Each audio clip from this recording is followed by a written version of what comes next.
rasanya jadi orang kaya piye, Mbak? Saya semua orang selalu ngomong, wah duitnya sok imahe nggo bantalan apa ya, Mas wong sugih apa ya. Tapi semua itu saya anggap doa tak amini. Ya, kalau nggak gitu kan saya nggak bersyukur. Saya harus melihat yang di bawah atau saya kan salah satu pekerja seni yang beruntung lah. Ya, jadi kebacut sugih. Tapi itu juga tak amini. Tidak diduga ya. Tapi selebihnya ya palsu kabeh.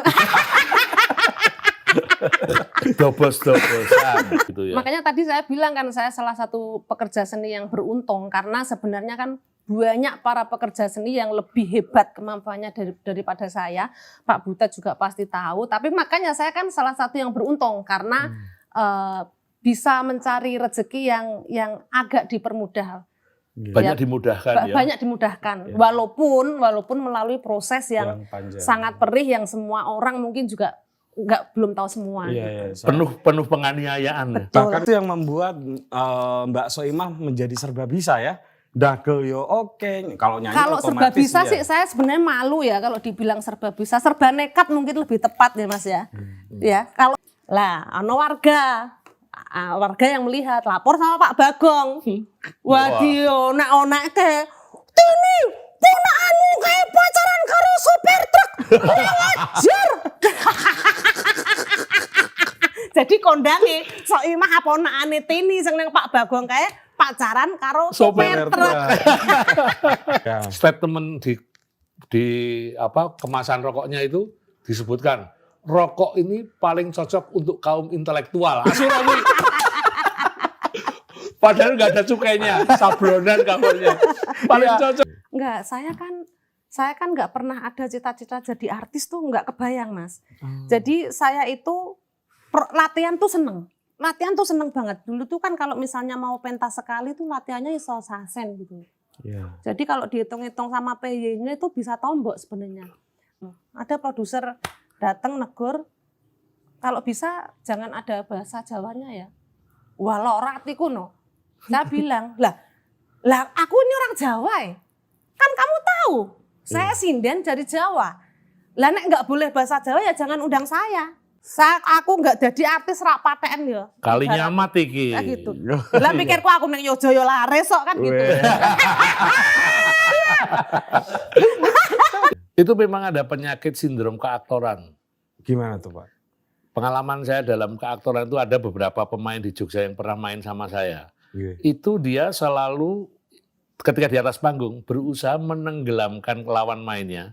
Sehingga yang mencorong, yang tampak paling jagoan dia. Sebetulnya berarti kalau kayak gitu sebetulnya ini bukan fenomena di Jakarta saja. Itu fenomena dunia keaktoran. Sindrom dunia panggung. Ketika seseorang belum bisa berdamai dengan dirinya. Orang di kampung tuh ngiranya kan saya sugih. Jadi awal muncul di TV tuh orang kampung tuh nek wes nang TV tuh sugih kayak kisah sukses. Dan akan jadi itu malah stres. Apalagi kalau setiap lebaran. Kalau saya malah bangga Pak Ten. Justru kalau saya bangga ibaratnya prosesku dari SD saya ngantek nggowo es batu, manggang iwak, gotong kayu, apa jenenge. Ini kan karena emosional kalau ngomongin zaman dulu mesti yang gini, nggak bisa ditutupi.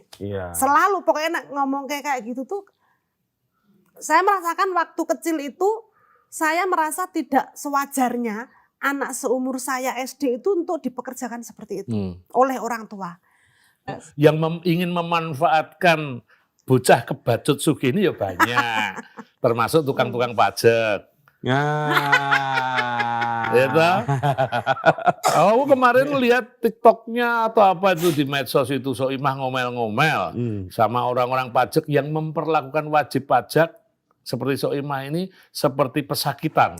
Ya, jadi gimana tuh Mbak itu? Ya, beberapa waktu yang lalu saya live Instagram ngomongin tentang nggak sengaja sih ngomongin tentang pajak. Jadi gitu loh. Jadi saya itu merasa diperlakukan seperti bajingan, seperti koruptor. Karena masalah apa, bapak kan nggak ngerti apa-apa, wong giling parine ngomah kok entuk ditekani wong pajak surat kan pikiran.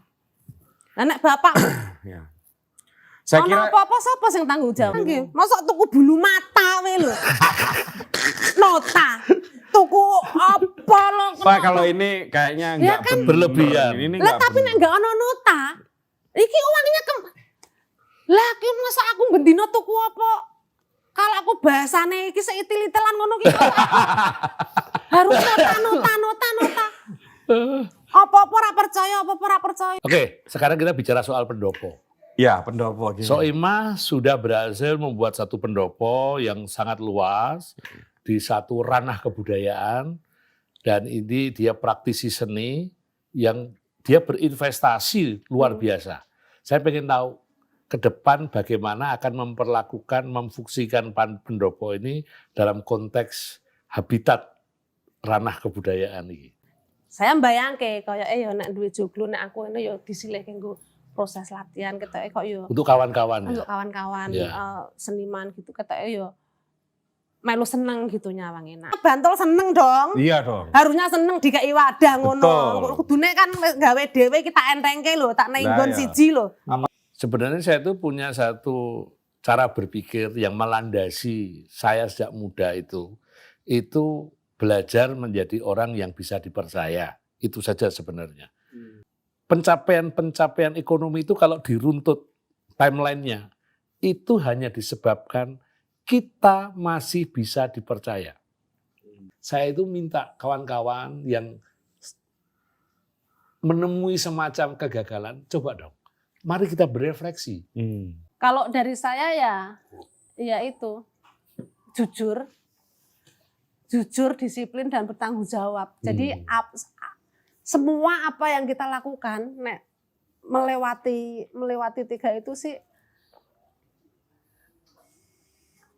hampir mustahil ya. Mungkin bisa di masa puncak kejayaan untuk beberapa waktu supaya dia bisa menikmati. Tapi suatu saat juga hal itu juga akan merobohkan. Makanya salah satu yang membuat saya bahagia adalah berkebun, tandur apa segala macam. Oh, saya bahagianya ngomong mbek tanduran.